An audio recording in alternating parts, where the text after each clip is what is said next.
기자님 이거 국회의원들이 다 요구했던 자료예요. 근데 맞습니다. 이거를 제출을 안 하고 계시다가 오늘 들고 와서 피켓으로 보여주겠다고 하신 거예요 지금. 네. 이 얼마나 국회를 무시하는 행태이십니까? 그거 제가 답변 드려도 되겠습니까? 아니요. 이거 자료들 네. 저희 국회의원들이 아까 제출 요구한 거 점심 이전까지 꼭 철저하게 다 제출해 주시길 바랍니다. 다 제가 오늘 청문회에서 속상히 질의하겠습니다. 밝히겠다고요. 질의하겠습니다.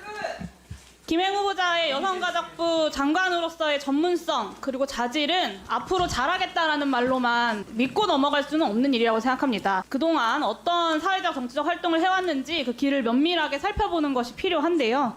그 점에서 언론을 직접 운영하신 김행 후보자 경력에 대해서 검증을 하려고 합니다. 사실에 기반해서 성실하게 답변해 주시면 좋겠습니다. 2018년 미투 운동이 있었습니다. 수십 년간 은폐됐던 성폭력이 고발되는 과정에서 언론사가 2차 가해를 저지르는 경우들이 빈번했습니다. 네, 그래서 이 문제를 해결하기 위해서 여성가족부가 성희롱 성폭력 사건 보도 시 따라야 할 보도 윤리를 발표했습니다. 언론사에 몸담고 계신 데다가 양평원장 공직 경험까지 있는 후보자께서 잘 알고 계실 텐데요. 이 화면에 나온 내용들 다 동의하시죠? 질의를 안 듣고 계시니까 지금 네, 이것도 동의합니다. 답변을 못 하시는 거예요. 아니요, 질의를 좀 동의합니다. 들으세요. 네네. 후보자께서 사전 답변으로 성범죄에 대한 잘못된 사회 통념이 언론 보도를 통해서 확산되지 않도록 유의해야 한다고도 답변을 하셨습니다. 맞죠? 네. 네, 동일한 취지로 수립된 게 한국기자협회의 성폭력 범죄 보도 세부 권고 기준입니다. 화면에 나온 내용들 동의하시죠? 네. 네. 그리고 마지막으로 한국기자협회 인권보도준칙을 보겠습니다. 성평등한 언론을 위해서 이 보도준칙이 필요하다는 데 동의하십니까? 네, 동의합니다. 네, 한 언론사의 수장으로서 이 원칙들 다 지켜가면서 언론사 운영하셨습니까? 그것에 대해서 제가 말씀드리겠습니다. 원칙들 저 지켜가면서 원칙을 지키려고 운영하셨냐고요? 정말 노력 많이 했습니다. 노력을 많이 하셨다. 원칙을 지키고자 노력했던 결과가 이렇다면 저는 여성가족부 장관 될 자격 없다고 생각합니다. 하나하나 보여드리겠습니다. 네. 싫어요 207번 외쳤으나 제자에게 몹쓸 짓한 60대 교수.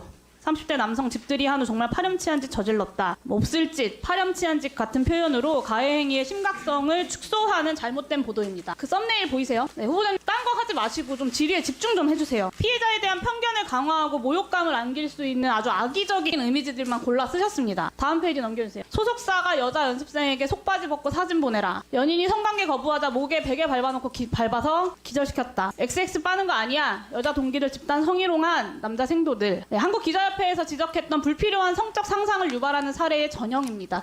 기사 제목부터 내용까지 피해자들을 성적 대상으로 삼는 비윤리적인 묘사가 아주 가득합니다. 그리고 파주 택시기사 살해범 피해자가 놀랍게도 이 직업이었다. 피해자의 직업이 범죄의 원인이 된 것처럼 보도를 하면서 가십거리 삼는 전형적인 2차 가해 보도입니다. 서울 지하철 조심해야 된다. 심지어 이 기사는요. 시정 조치 전에는 아가씨 다리 좀 벌려봐 라는 말이 저 기사 제목 앞에 들어가 있었어요. 성범죄를 자극적으로 묘사해놓고 피해자가 조심하면 성범죄를 피할 수 있다라는 인식을 명백하게 확산시키고 있는 2차 가해 보도입니다. 이 사례들만 놓고 이야기를 하면 뭐 침소봉대한다고 하실까봐 제가 여러 가지 사례들을 갖고 왔는데요. 위키트리에 성범죄 관련 보도가 대부분 다 이렇습니다. 2대1로 땡땡을 하자고 하반신 엉덩이에 비비며 신음하는 여성. 제가 정말요 이 질의를 준비하면서 너무 혐오감이 들어가지고 입에 다 담지도 못하겠습니다. 이 보도들 대부분이요 김행 후보자가 경영에 관여한 이후의 기사들입니다. 그리고 언중이의 시정 공고를 받았던 기사들이에요. 근데도 지금까지 위키트리 홈페이지에 남아 있습니다. 그 사건에 대한 보도만 문제가 아니라요 여성 유명인에 대한 성적 특성만을 부각한 성희롱적 보도도 악질적으로 양산을 했습니다. 넘겨주세요. 역대급 노출이다. 눈 풀렸다. 갈 때까지 갔다. 오우야. 이게 위키트리가 여성을 대하는 태도였어요. 그리고 팩트체크 없이 각종 커뮤니티들의 논란 글들을 퍼다 나르면서 유명인에 대한 사이버 불링도 조장했습니다. 지난 몇 년 동안 가십성 기사와 성희롱 그리고 악성 댓글로 인해서 여성 유명인들의 죽음이 연달아 발생했음에도 불구하고 반성하는 모습이 없이 계속해서 이런 기사들을 양산했고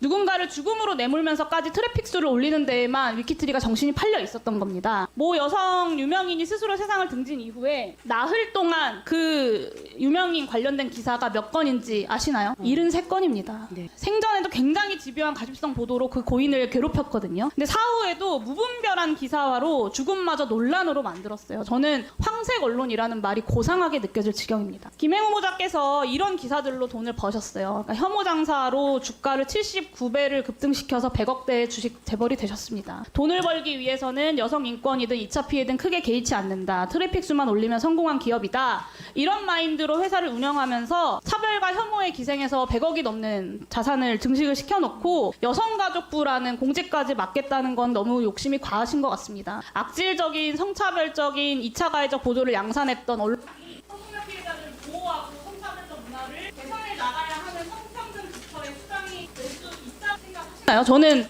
이런 기사들 본 적 분명히 있으시죠? 네, 제가 이것과 관련해서 말씀을 드리면 저도 이제 저희가 사실은 이제 저희가 대표이사도 있고 편집국장도 있고 합니다. 그래서 사실은 이제 뭐 부회장이 기사를 직접 안 보니까 그렇다고 면책하겠다는 얘기가 아닙니다. 저도 부끄럽고 이게 지금 현재 대한민국 언론의 현실이기도 합니다. 본인이 그 언론사의 대표세요. 저도 마찬가지고요. 본인이 그 언론사의 대표시고요. 부회장이 기사 하나하나를 보지 않는다 하더라도 그래서 언론사의 운영 기조와 방침이라는 게 있는 겁니다. 그래서 제가 그렇게 언론사를 운영하신 거예요. 그래서 제가 말씀을 드리는데요. 이야기하셨는데 부끄럽다고 이야기하시면 지금 그 자리에서 전 사퇴하셔야 된다고 생각합니다. 제가 말씀드리겠는데요. 사퇴하세요. 부끄럽다고 인정하셨으니까. 여성가족부 장관 부처의 장으로서 본인이 이런 언론사를 운영했던 대표로서 현직 대표로서 어울린다고 생각하십니까? 그 지적사항을 10위를 쭉 보시면요. 제가 언론사의 부끄러운 현실이라고 말씀드리는 이유는 그 10위 순서를 쭉 연도별로 보시면요. 대한민국의 큰 언론사, 저희보다 훨씬 큰 언론사,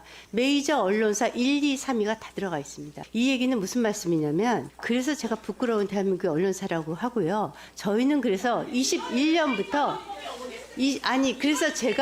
그래서 제가 이렇게 얘기했어요.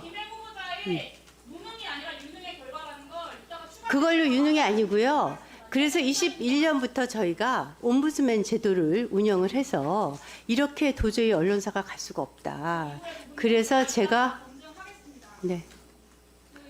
후보자의 해명이 맞지 않다는 걸 제가 이따가 추가 질의에서 다 말씀드리겠습니다. 네. 다음은